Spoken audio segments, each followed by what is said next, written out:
Good morning and welcome to Just Mental Talk, the podcast. This morning we have Curran of Survivors of Suicide with us this morning. Claire, thank you very much and welcome to Just Mental Talk this morning. So, Good Survivors of morning. Suicide, a charity based in East Belfast. Tell our listeners a bit more about it. Okay.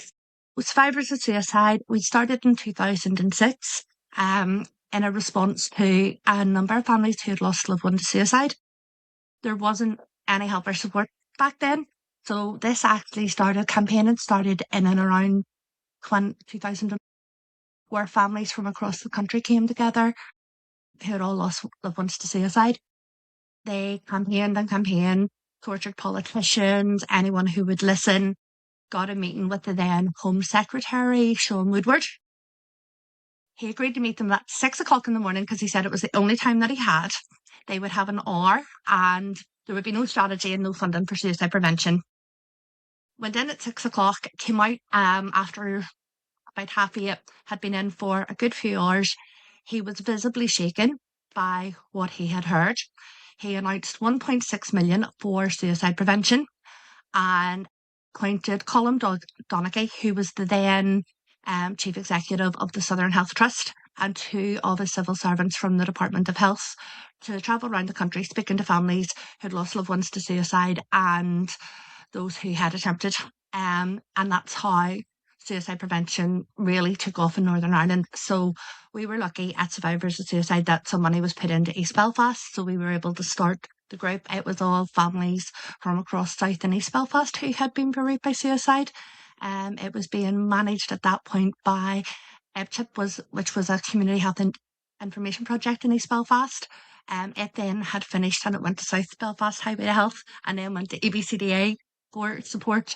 It started in 2006, kind of brought lots of families and friends together at the Mountain Conference Centre, over 100 people in the room who really felt that something needed to be done, that there needed to be more help. And that's how SOS was born, Survivors of Suicide. 20 years old this year, which is really scary to think about. So we support families who have lost loved ones, family and friends who've lost loved ones to suicide, and individuals who have attempted suicide or who are thinking about suicide, and everything else that goes with that. We don't have time limited services, so depending on what the person needs will depend on what they receive. So we've befriending, life coaching, listening ear, counselling, complementary therapies, a family support group. Um, we deliver training, we do awareness events, we hold events throughout the year to raise awareness in and around suicide prevention, because we really need to have those conversations about suicide because it's something that's really serious and that affects so many people. But people are afraid of suicide and there's still that stigma. So the only way we can reduce that is if we're talking and having those conversations. Claire, Survivors of Suicide, and you mentioned that it's about helping families who have lost loved ones. It's about helping those also who have considered that as a way out, I suppose. Um, but what I've learned about Survivors of Suicide as well is that it's also there to help people with their everyday mental health journeys as well. Would I be saying it? Would I be right in saying that, Claire?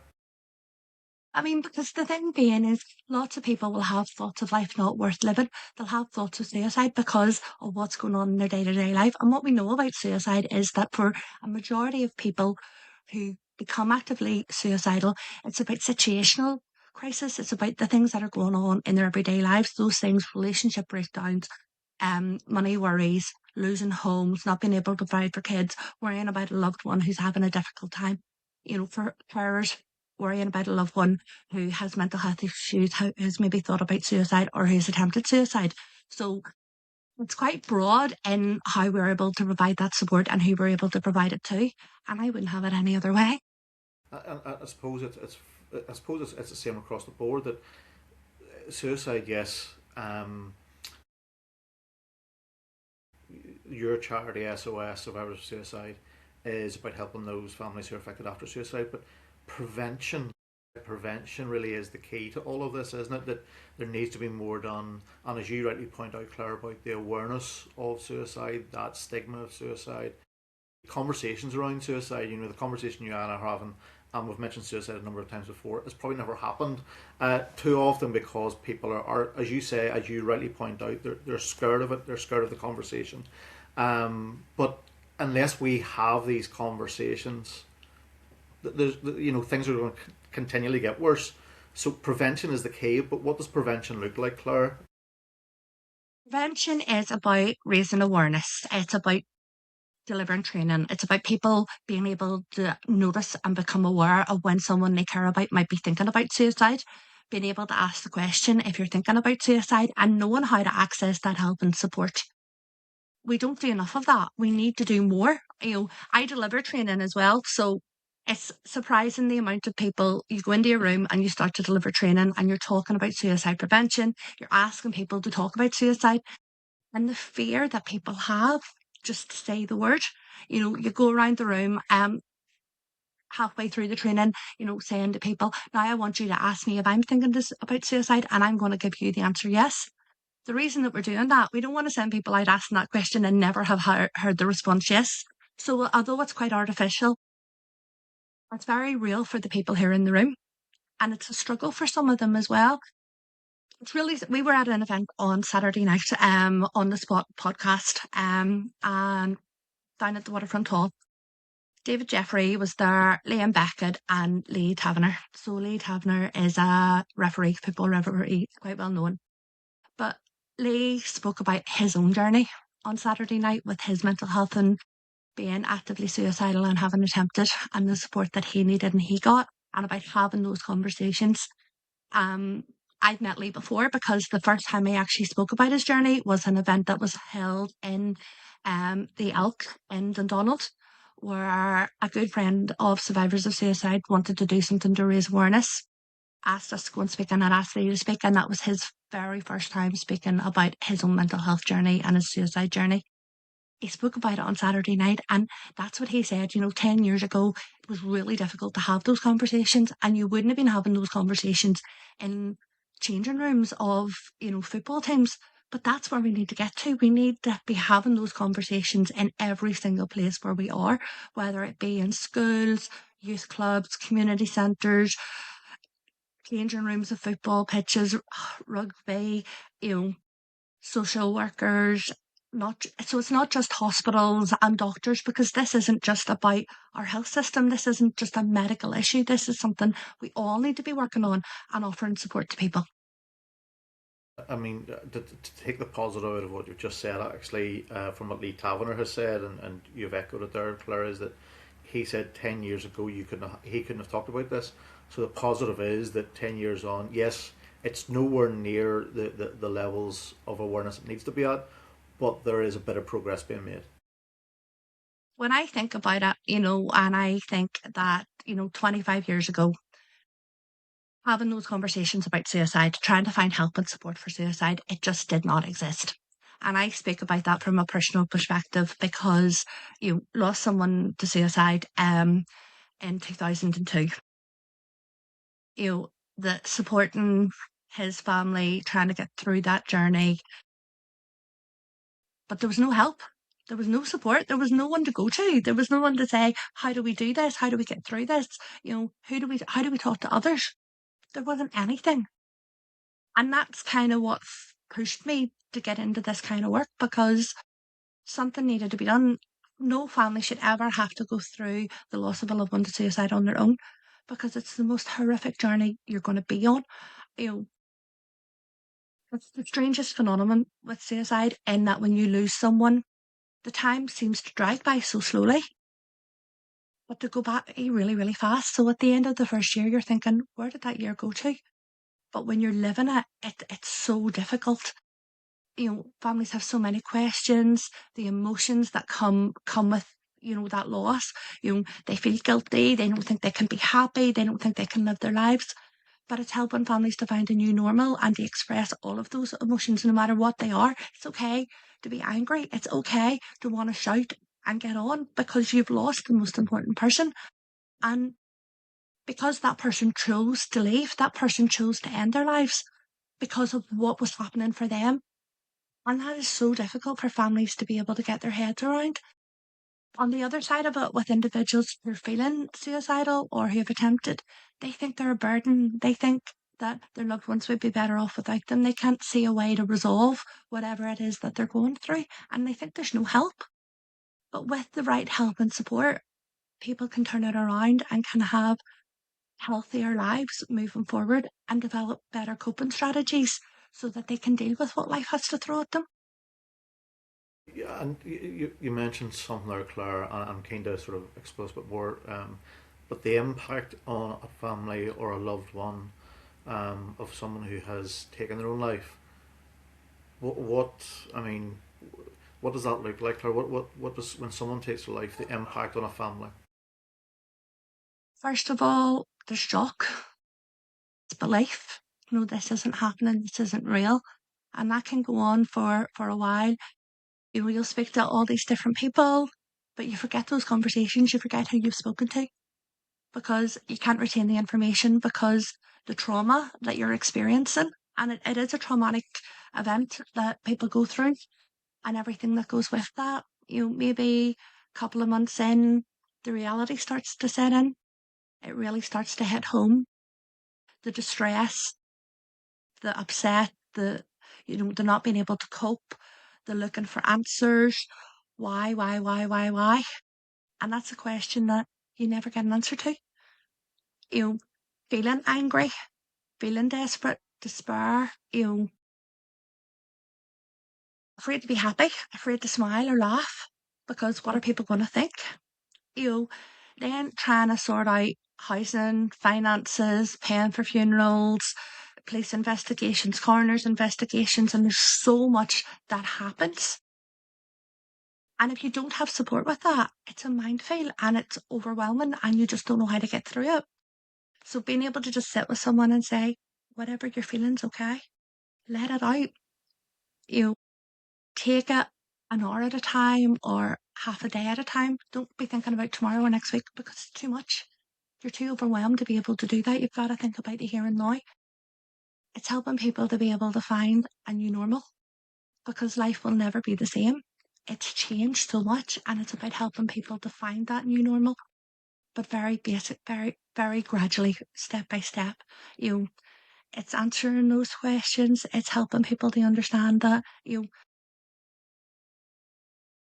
need to come to terms with what's happened. You need to try to make peace with it, which is so hard to do. It's something that you carry with you. Suicide is not something that you ever get over. It's something you find how to live with every single day. You find ways to cope with it. So, and that makes a difference. You know, being able to be around others who have lost loved ones to suicide, to have those conversations, to actually sit and feel like you're you, and it's okay to have a laugh, and it's okay to smile, and it's okay to look to the future. Because for a lot of families bereaved, they can't look to the future because they don't know what it's going to bring, and that has a whole new set of fears with it as well. Through um, my journey, Claire, it's been said to me a number of times about the impact a suicide has on a child. And I think you'd know better. You'd know better than anybody, Claire. I think statistics seem to show that um, for someone who's committed or for someone who's taken their own life, if they have a child, the chances of that child later on in life feeling and having mental health issues and feeling suicidal is exceedingly high. It is, yes. So we know that when families have been bereaved by suicide, if they don't get the right kind of help and support, they are 3 times more likely to go on to take their own lives. We know that children who grow up in a family where there's mental ill health or where someone has taken their own lives, they have a 60% higher chance of going on to take their own lives if they don't have the right help and support. And it's important that we get that across with the right help and support. Children can grow up to be able to deal with that loss and to be able to have healthy coping mechanisms themselves and to have healthy normal lives while still remembering the person that they've lost. The again, just talking about the impact on families and some of those feelings that families feel. Again, what I've learned as well, Claire, that two of the biggest feelings people are feeling is guilt and anger.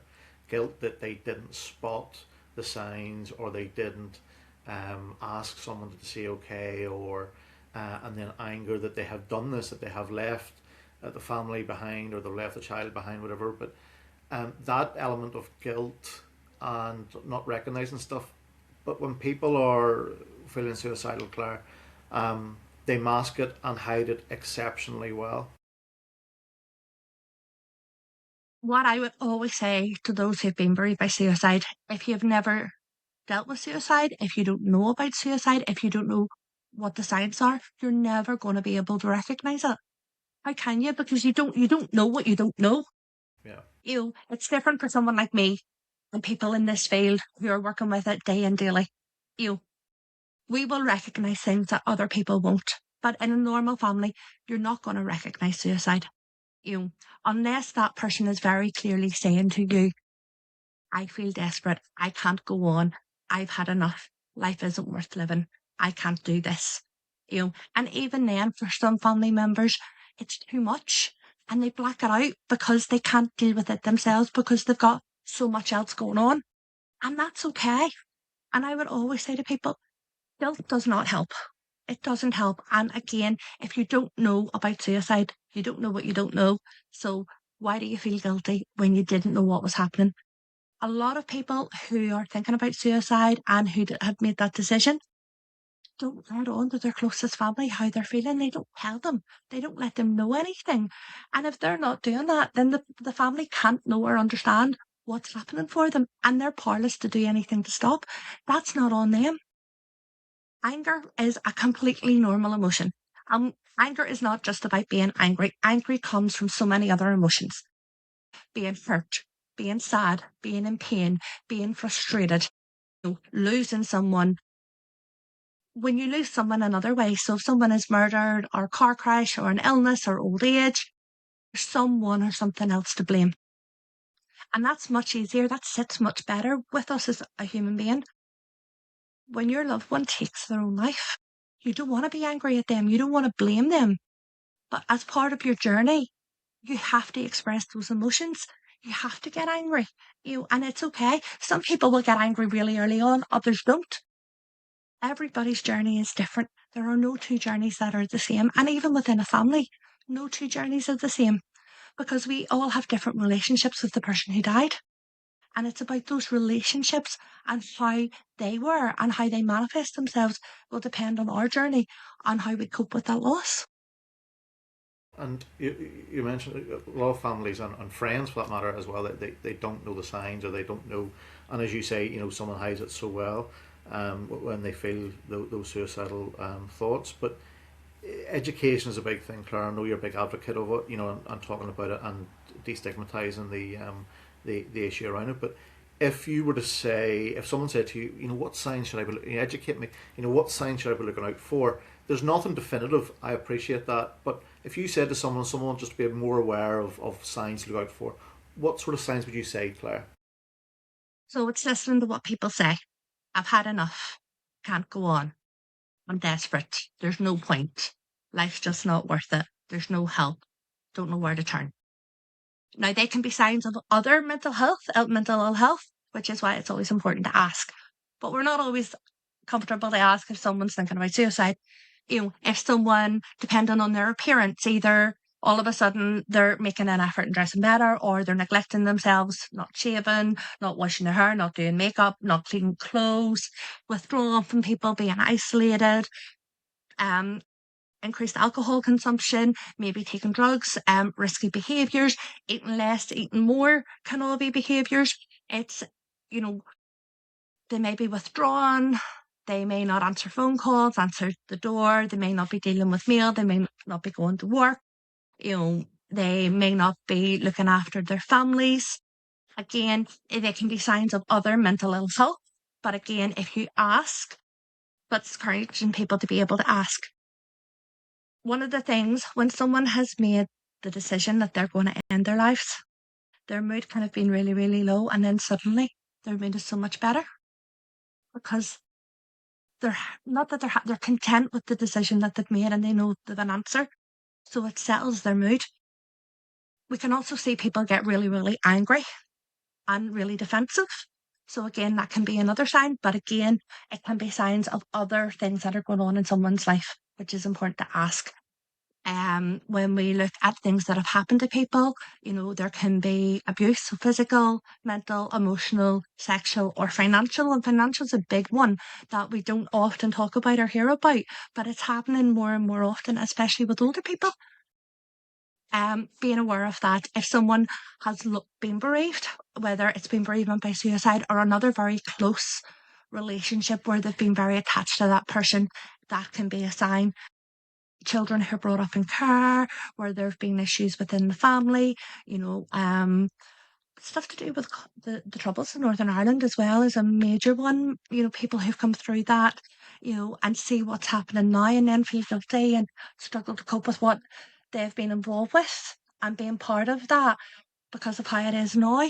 Um, losing a home, being in debt, relationship breakdown, family breakdown, not being allowed to see kids, all of those things can be factors that can be a sign that someone could be having thoughts of suicide. And again, it's always about asking those questions. It's about trusting your instincts. You know your loved ones best. So if you're not sure, if you have a feeling that something's not just right, you ask the question, are you thinking about suicide?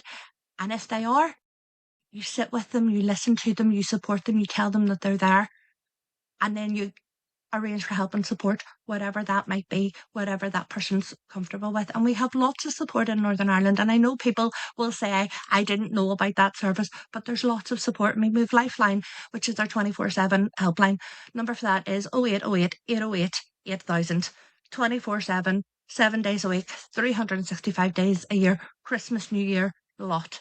You have Shout, which is a text number for young people. You have Paris, Prevention of Young Suicide, which have a helpline number for those under 35. We've ourselves here at Survivors of Suicide, but you have numerous organisations across the country that will help. Doctors, hospitals, although having to go to a hospital and sit for 16 hours is a lot for some people, and I get that entirely. Services like ours, we'll be there 24/7 too. If someone needs help, we'll go and we'll support them where they are and when they need that support, because that's what it's about. It's about reaching out. People can't always tell you that they're struggling, so sometimes we have to reach into them, but it can be difficult. And Northern Ireland, Claire, would have one of the highest suicide rates across the UK, and also within that, it shows that it's the biggest killer of men under 50 in Northern Ireland, if not the UK. Why do you think? Do you think it's intergenerational trauma, or with the troubles, or why do you think we have the highest rates of suicide? For a lot of different reasons, I think that the way men have been, the messages we've given men historically over the years, big boys don't cry, take it on the chin, you've broad shoulders, you're the man of the house, it's a weakness to get help, it's a weakness to show that you're struggling. All of those messages that we've historically given, and we have this kind of culture where men in East Belfast have to be tough and, they have to have this certain bravado about them. But what we need to do now is we need to change that message and we need to change how we deal with men. It's about letting men know, do you know what? It's a strength to reach out and to talk about how you're feeling and to support other men. And we are seeing a lot more men's organisations starting up where men can just get together and be themselves. And that's what we need. We need so much more of that. I think the conflict in Northern Ireland definitely hasn't helped. I think we've intergenerational trauma and we've transgenerational trauma. That, isn't just the family members who've experienced, life throughout the conflict here, but, it transfers down, by what we're talking about, how we live our lives, the anxiety, the fear, there's still fear with people, about going to certain parts of Belfast because maybe it's not safe to go there. Maybe it's not safe to get on that bus. Maybe it's not safe to go into that part of the city because something might happen. You still have kids who are hearing from parents and grandparents and great grandparents even about things that have happened. And while we're still having those conversations, that transfers down through all those generations where that fear and that hurt. While we can't ignore the fact that we do still have paramilitary activity that takes place within all of our communities. We don't really address it. People don't really talk about it, but it's there and it's happening. You know, we have drugs and we have alcohol issues, that with so many different drugs and polydrug use. People who are out every weekend taking cocaine because it's a recreational thing to do, but they're drinking at the same time. They don't realise that when you mix cocaine and alcohol, they're two very different substances. Cocaine's a stimulant, alcohol's a depressant. You mix them together, they don't mix well. They mix in your liver, they make a new chemical called cocoethylene, which can be quite toxic, which affects someone's mood and their mental health for the next few days. People will be down in the dumps, their mood will be low because their body has had that dopamine drop and they have none left and their body has to make more. But that takes time to do. You know, typically men are the ones who don't get to see kids. They're the ones who have to leave the family home. They're the ones who carry the burden of debt. So there are so many difficulties there that we see. But if we can encourage men to say, actually, do you know what? Yes, that's tough, but actually, here's the help and support that's going to make a difference. Yeah. Unfortunately, Northern Ireland does have one of the highest rates of suicide, which is a major concern, and we need to do more. We need to find ways to be able to support people and to help them in the best way to try to bring those numbers down, because each of those people who die, they're part of a family, they're part of a community, the friendships, the workplaces, you know, so all of those people are impacted. You know, for one death, we know that 135 people can be impacted and affected. So we need to get the right help and support for those people to try to reduce their risk as well. And Claire, as a charity, I mean, survivors of suicide, like any other charity, faces huge pressures and huge challenges. I mean, pressures, I know that survivors of suicide, you know, you're being referred to by the NHS, not directly, but by people within the NHS, you know, to contact the likes of yourselves. Um, but with funding for the voluntary sector about to be squeezed, I mean, those challenges and pressures and the work that the survivors of suicide do is absolutely critical in a time when waiting lists on the NHS for some diagnosis could be 2, 3, 4 years down the line, if not 8 years in some cases. So the importance of the likes of survivors of suicide and other charities is massive, yet you're about to face huge challenges when it comes to funding.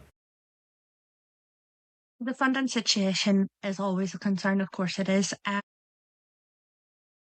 There's very little of it about. There's a lot of competition. We have big voluntary organisations who go for every grant that our funding pot that's available.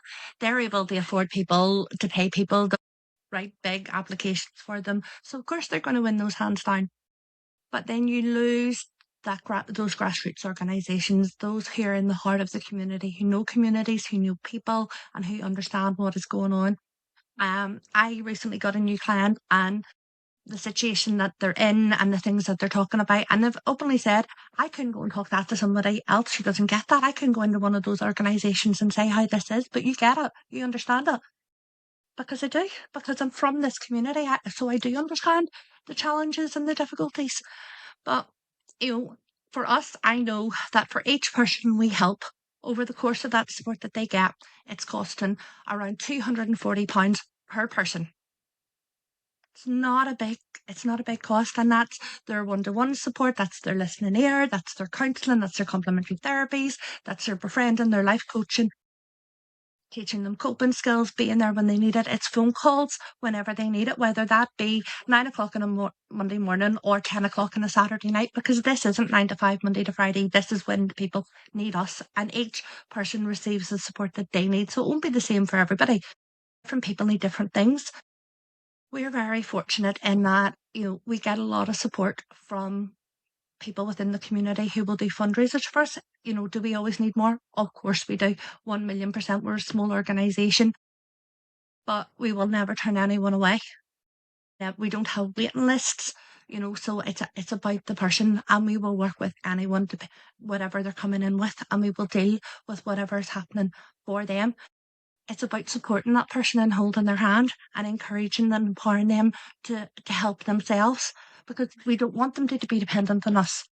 But we recognise that each person's journey is longer and is a struggle and is different. So people could be with us for a couple of months or they could be with us for a year, depending on what their need is. It's about them. You know, the funding that we get, goes into providing support for complementary therapies, for counselling, for the family support group, for people to come together, but things that are going to help and support them, so we've had different organisations in speaking to them, but they'll get a cup of tea and something to eat as well because it feels normal to sit with others to be able to do that. So every penny goes back into providing that support. It's about having those events that raise awareness. It's about being able to go to others' events and speak to them. It's about being able to deliver that training, but to have it cost effective. So we've gone in and delivered training to the different businesses, because if we can have people within workplaces educated and know what they're looking for, then that helps everybody within that business, and it's really cost effective as well. So I'm a very big advocate that a lot of community organisations on the ground, like us, we're delivering the services 24/7. We're there when others aren't. We will see people extremely quickly because we try not to have waiting lists, because we know that when people are thinking about suicide, they need support then and there, not 8 or 10 weeks down the line, because by then they could have ended their life, which is something we need to prevent. We get referrals from GPs, our mental health services, from social workers, from community organisations, self-referrals. Across the board, we're getting referrals daily, and it's about being able to offer those people help and support. Do I work extra hours? 100%. Is it 9 to 5, Monday to Friday? No. It's probably 9 to 10, Monday to Friday, and a few calls on Saturdays and Sundays as and when needed. And And that's okay because I chose that life. yeah, and I know you're based in East Belfast, but as I said at the outset of the interview, you take clients or you speak to people from right across the province and referrals from right across the province. Would it be right in saying that, Claire? It's not just an East Belfast charity; it's actually a province-wide charity. Yeah. So our catchment area, we work across South and East Belfast, Castlereagh, Dundonald, Hollywood, our North Down Ards, Ards Peninsula, Cumber, Lisburn. So those are the areas that we can travel to. So within sort of 20 minutes, half an hour, because it takes time to get there, it takes time to get back in, and you have the time. And that can take time away from others as well. But what we do say is if people can travel to us, we don't mind where you're from. We'll offer you help and support. The other part, I suppose, I'm part of another organisation called Family Voices Forum, which is a regional organisation of families who've been bereaved by suicide, working at quite a strategic level with Department of Health, Public Health Agency, health trusts, and what have you. So that, because that's regional, I know what's happening across the country with all the different organisations. I'm actually one of the founding members of it as well, which is quite scary to think about at this point. But so I'm aware of other services that are there. So I come into contact with an awful lot of people that I can then say, actually, this service is available and that would be really beneficial. Can make the introduction and get that support in place very quickly for people too. I think that's really, really important. We also do I've done a lot of cross-border work. So part of a suicide prevention research network with Cork and Limerick University, Ulster and Queen's. There's ourselves, there's Hugs Suicide Prevention, which are in the south. We've also worked with FOSSIL, which is Friends of Suicide Loss in the south. We also travel over to Suicide Bereavement UK and their conference every year. So we've built up really close links with them. We've had them here. We go over there to raise awareness and link in with all those different organisations. So if you have a loved one who has died by suicide in England, we're able to put supports in place and get help that way as well. And it's very much about working together, building those networks, building those links, so that there's always going to be help for those that need it. A few years ago, we had a young person who took their life at university. It was in England. So it didn't actually register here. So the supports wouldn't have been automatic. There was a suicide prevention organisation locally. They spoke to someone else who said, actually, there's an organisation, speak to this girl, she'll be able to help you. So they made the contact with me, made the phone call. I was able to say, yes, actually, do you know what? They live within our area, so we're going to be able to give them help and support. As soon as the family got home back to Belfast, we were able to put help and support into place for them and continue to work with them. And that was actually during COVID as well.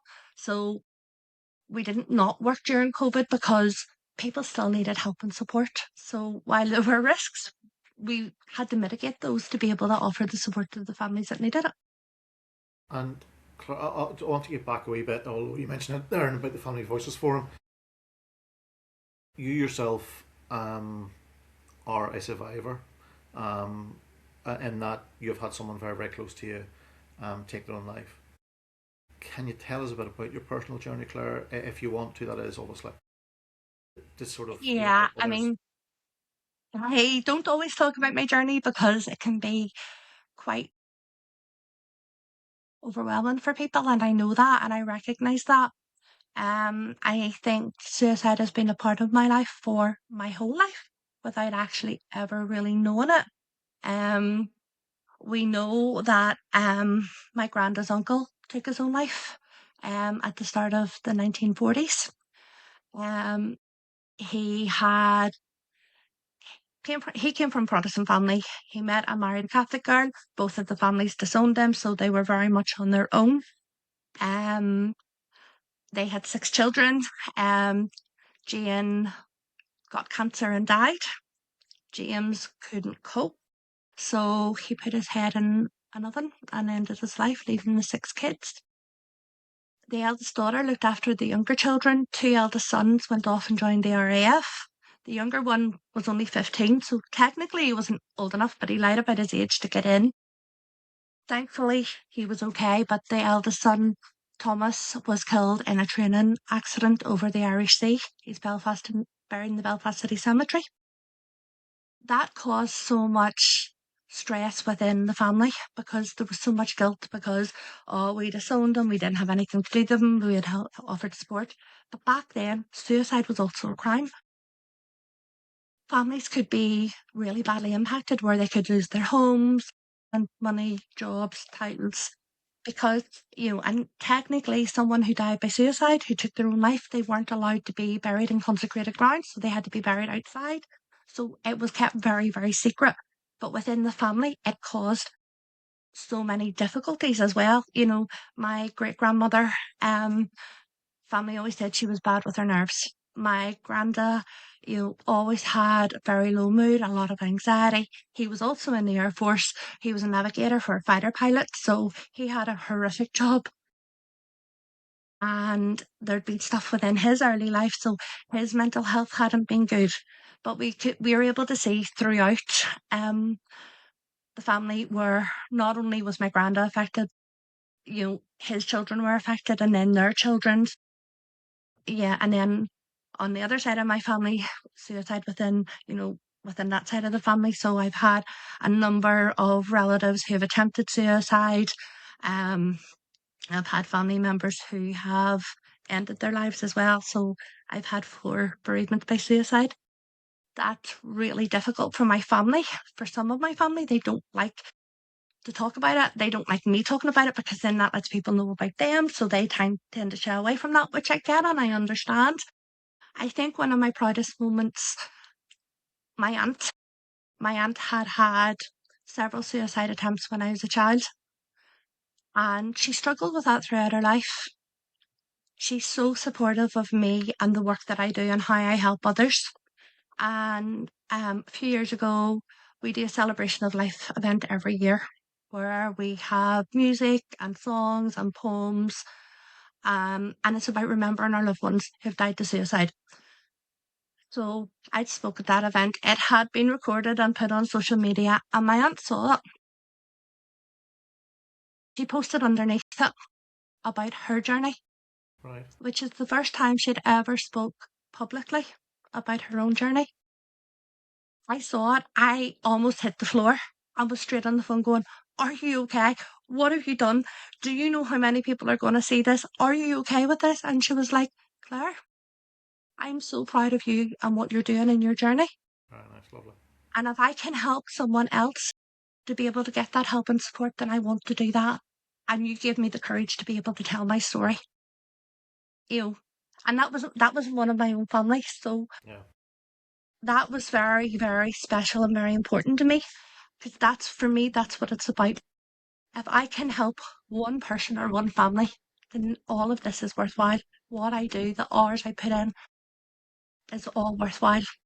I have lost count of the people that I have helped, but I remember every single person.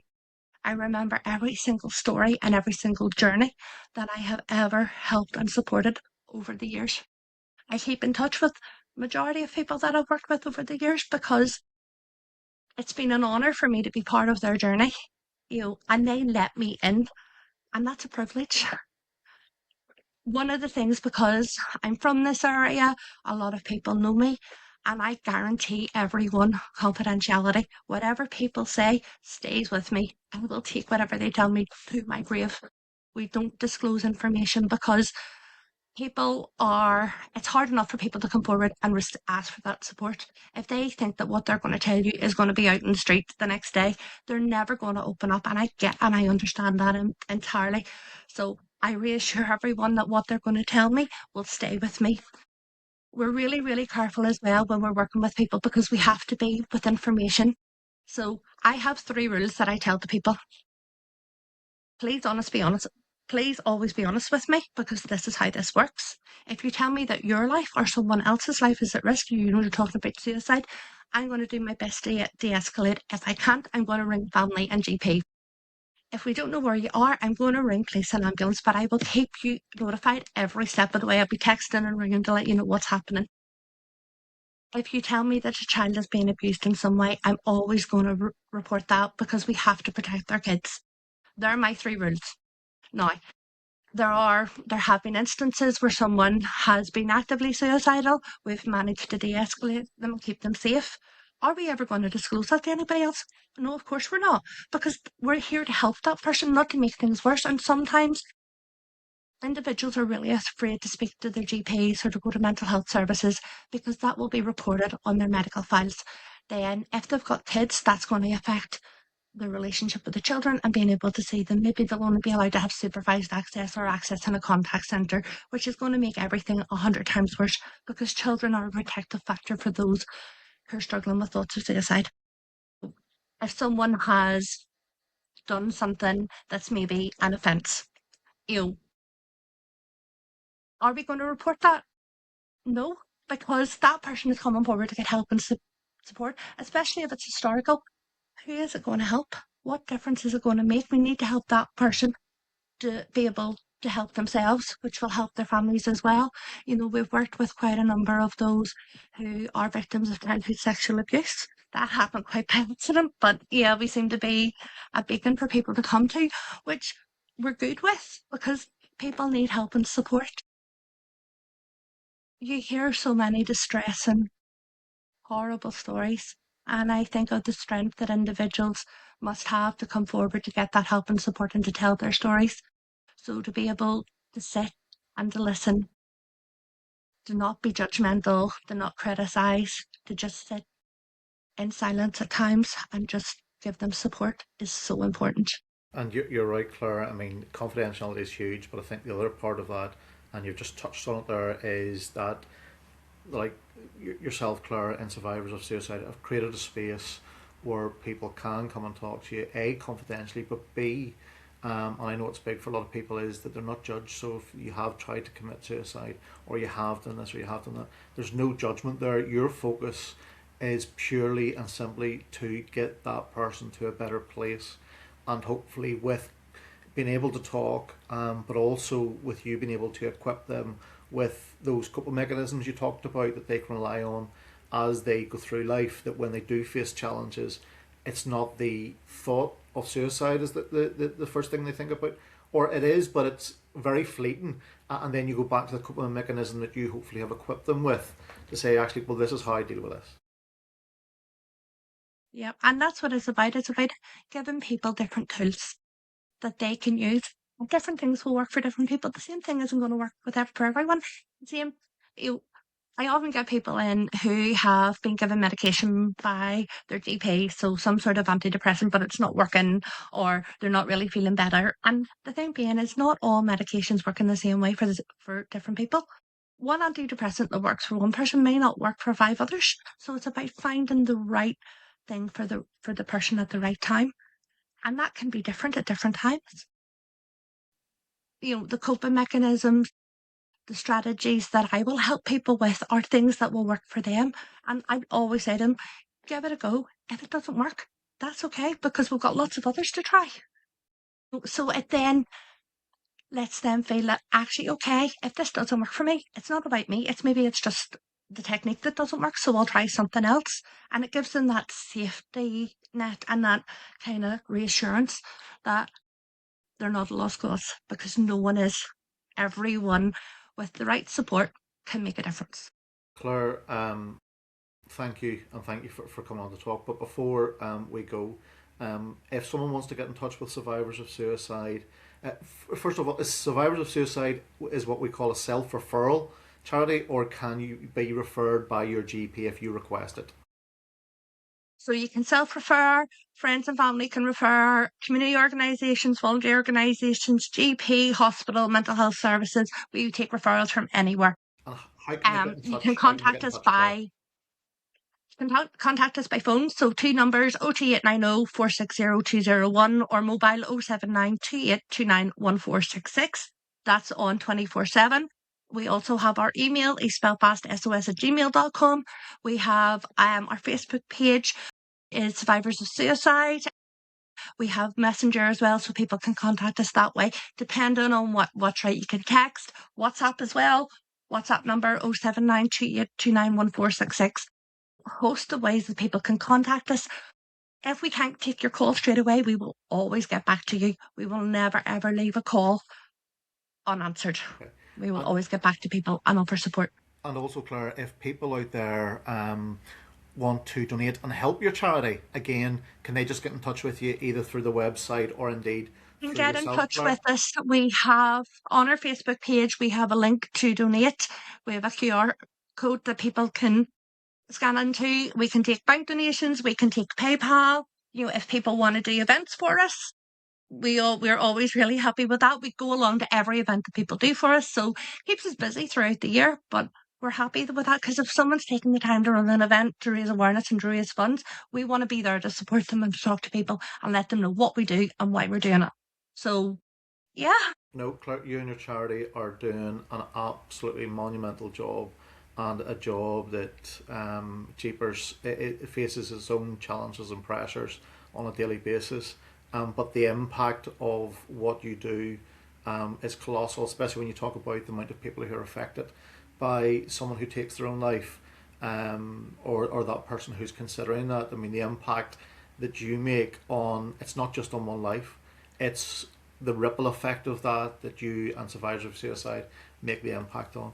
So thank you very much. I would urge anybody to get in touch with you to donate, but also if you're sitting in pain, and that, I mean mental pain, that is mental torture, and those suicide thoughts, please get in contact with survivors of suicide, Claire, on those numbers, and we will put those numbers up on all of our socials and on our website as well, along with your details, Claire, and for people to get in touch. But again, thank you so much for speaking to us today. Thank you for having us. We really, really appreciate it.